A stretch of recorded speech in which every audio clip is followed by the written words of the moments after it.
All right, all right. What's up, guys? Welcome to Sports Ball Talk. I am Brian, and as always, we've got the dude below us. I don't know if you That'd can be see him, but me. you can definitely hear him. Well, that's We what's are going important right anyway. into the first round of the college football playoff. Big game. I think this is the one that everybody's going to be watching. We got Alabama going back to Norman to fight Oklahoma for a fight to keep going. Man, it's going to be a tight one as far as Vegas is concerned. They are calling this game pretty tight. I did this graphic maybe an hour ago, and they had it at a 1.5 point toward Alabama. But that over under is stingy. That is looking like they're expecting a heavy defensive game. So I'm inclined to agree with that. What are you thinking so far, dude? Directly in line with that, I think every team should be kind of in their head having that 3 touchdown mark being the goal. We've got to hit 21 points to win this game. That's got Mm-hmm. to be ingrained in there. So I'm right at the over under. I absolutely think that's how this one's going to shake out. My question is going to come down more to the decisions and actions of Ty Simpson. Almost solely, I think the game is going to come down to that.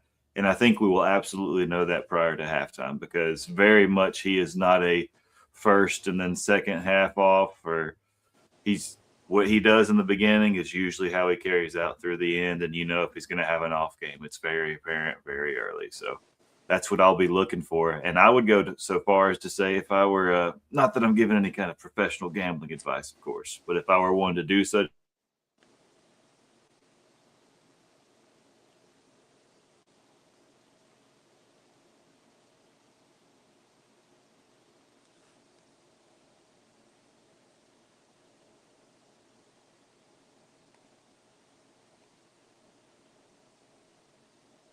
Think we lost the dude there. Well, anyway, we'll keep it going. I think we're going to dive right into this. I like Alabama to win the game. I like that over under. It's going to be a tight one. It's going to be a defensive struggle the whole time. I don't know which Ty Simpson is going to show up. Last game, the defense was all over him the entire time. I was not real sure if he ever had his feet under him. He threw a pick. He lost a fumble. And Alabama only lost that game by 2 points. So I think Alabama does have a hot chance of staying in the game, making it a real one, and getting the revenge. But I agree with the dude. I think it's going to come down to a lot to which Ty Simpson shows up. I don't know if it's going to be the shaky guy we got the last part of the season or that stud we got after week one. So I think a lot of that is going to shake down into who do you trust the most in this game. And I'm not real sure who it's going to be.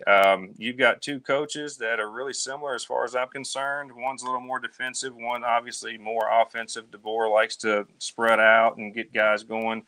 And Venables is straight defense, man. That's what those guys do. And speaking of Oklahoma's defense, they got Mason Thomas back. He's been out for over a month, and he has been a solid, solid part of their defense. He is a threat on the edge. You never know what to expect when he's coming around the corner. So that's going to be tough. So as far as defenses, I would lean a little bit towards Oklahoma's defense just because they have absolutely been more of the consistent team. They have shut down the run. If they had a weak spot, it's definitely in the back end with the chunk plays. They do have a tendency of giving up some big yards here and there. So defense goes a little towards Oklahoma. Offense, I'm going to go towards Alabama. I just think Ryan Williams has to show up. He was touted to be one of the top receivers in the league this year, and he was just as spotty as they came. He just didn't look like the same guy we saw last year who was making those big plays, showing up in big moments. Uh, it's going to really come down to that. Jeremy Bernard obviously is just our workhorse. As long as he's got a little bit of, we'll say, left in the tank, because he was beat up at the end of the year. If he's back and has his legs under him and can do what we need him to do, he'll keep going strong. But as far as the other side of the ball, it's all going to come down to John Mateer for Oklahoma.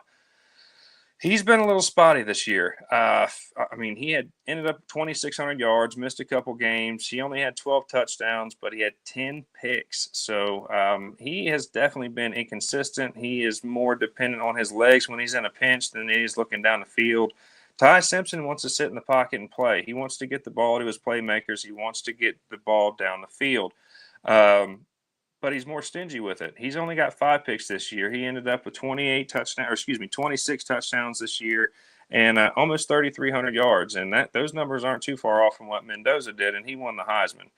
Now, Simpson, Mateer, at one point in the season were both Heisman hopefuls, but neither one of them really took that next step up. So I'm not really sure who's going to show up. I think there's a lot of question marks here. I think there's question marks on how we're going to coach around this defense if you're an Alabama fan. And I think there's question marks of how we're going to score points if you're an Oklahoma fan.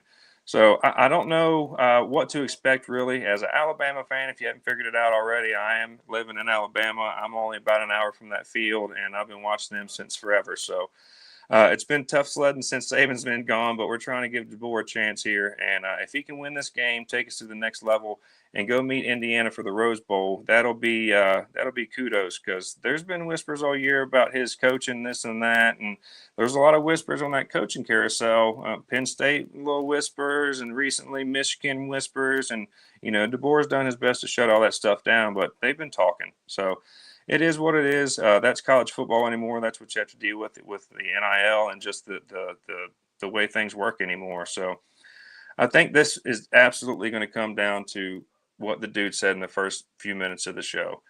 Is Ty Simpson going to be a good decision maker? Is he going to be smart with the football? Is he going to get it to the right place? And is he going to learn how to check it down if it's not there? And I would also like to see some of his legs. If we get any kind of legs out of him like Mateer uses his, I don't think Oklahoma has a chance of beating them twice in a row.